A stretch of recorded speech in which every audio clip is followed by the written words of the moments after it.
314 years ago in London, they were probably doubting the first life insurance policy that was launched. Wow, you mean to tell me that one could put in this amount of money, pay premium of that amount, but if that person gets hit by a bus a month later, the beneficiaries get that amount? Seems too good to be true. And by the way, where does this 4% stuff come from? Is it just me shooting from the hip, not letting the facts get in the way of a good story? No, there was a CFP, is a CFP. He's still alive. His name's William Bingen, a CFP in California, San Diego to be exact, back in 1994. What he did is he released a study in the Journal of Financial Planning, and this study was called Determining Withdrawal Rates Using Historical Data. I actually have it right here, and I can send to you. Here you have William Bingen. You know, I was a sophomore in high school at that point. I couldn't grow a mustache, but if I could, that's probably what it would have looked like. But anyway, what he did is he went back to the mid 1920s and took various portfolios, various retirement portfolios. And he said, okay, so based off of retiring at certain points in time, 1926 down here, 1928, 1930, et cetera, how would a 50% stock portfolio, 50% bond portfolio, there are other portfolios he included in this, how long would that portfolio last taking various withdrawal rates? This assumption is using the 4%. And as you can see here, what he came up with is based off of a 30-year retirement, which is midway between 20 and 40 years.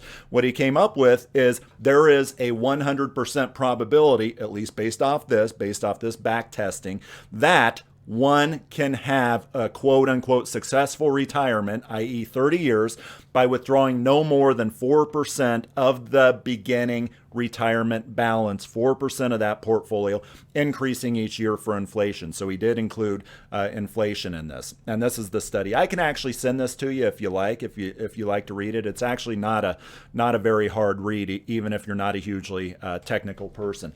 But that's where this 4% comes from. And then fast forward ahead 2 decades later, Morningstar actually updated this to 2.8%. Morningstar said, hey, we're in a different world here than we were in 1994. The 10-year Treasury is no longer at 15.84% that it was in 1981 at its peak. And as a result, that other 50% of the portfolio, technically Morningstar, I think, really honed in on the 60-40 portfolio. But what they said is, hey, that other 40% there, that's not yielding what it used to. And as a result, it's 2.8% that we conclude is the magical withdrawal rate today. They went on further to say, as a matter of fact, the 4% based off of our study has a 52% chance of failure. Imagine that, a 1 in 2 chance of failure on something as important as a retirement portfolio. It may not be like getting on an airplane. It may not be equivalent to an airplane pilot saying, hey, there's a 52% chance that we may not make it to our destination, but it's probably not that far off because there are not many things in life that are worse than running out of money in retirement, right? So let's go back to this. Our 63-year-old says, yeah, 5%, not including compounding, between now and 2 years from now, and then I'll start to withdraw from my portfolio. Well, let's assume the 4%. Let's be generous here. Assume the 4%, not the 2.8%, right? Well, that's $4,400 per year, or at least in that first year, increasing each year thereafter for inflation. What if no ifs, ands, or buts? No ifs, ands, or buts. You can give that client, that 63-year-old client today, you can tell that client at age 65, when he or she wants to retire, that he or she can take, say, $7,000 from the portfolio, $6,500 from the portfolio. That consumer is able to do that. And what is that thing called? That thing is called an annuity. That is the inverse of life insurance. By the way, I also have a white paper here.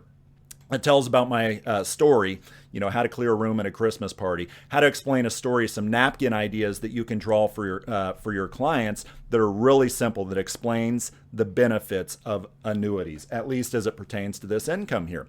Now, naturally, the question many times is yeah, anything that's too good to be true, it has to be too good to be true. Don't you love that? If it seems too good to be true, it probably is. Well, it depends on how too good to be true it seems, because this case is not too good to be true. Here, Moshe Milevsky wrote a book, I think this is probably around a decade old maybe, Pensionize Your Nest Egg. And here is the story that he tells. he says, this is the inverse of life insurance, right? He says, so to explain annuities, and I'm paraphrasing this hugely, here is how I paraphrase it. There are these 595-year-olds sitting around the table playing bingo. They've been playing bingo for 30 years. One of them gets bored and says, hey, listen, folks, my 4 friends here, let's stop playing bingo and let's do something a little funner. Instead, let's each put $100 out on the table. And whoever is around a year from now, let's just split that pool up. So we're going to put $100 on the table and create a pool, using life insurance vernacular here. And then whoever is around a year from now, let's split up that pool. This will be a great game. Well, a year goes by. And what do the mortality tables show? How many of those 96-year-olds are around 1 year from now?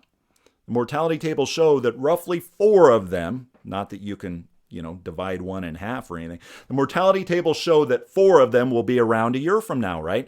So that means that $500 pool, when they split up that $500 pool, they didn't invest any of that money, right? I mean, that's just sitting there on the table.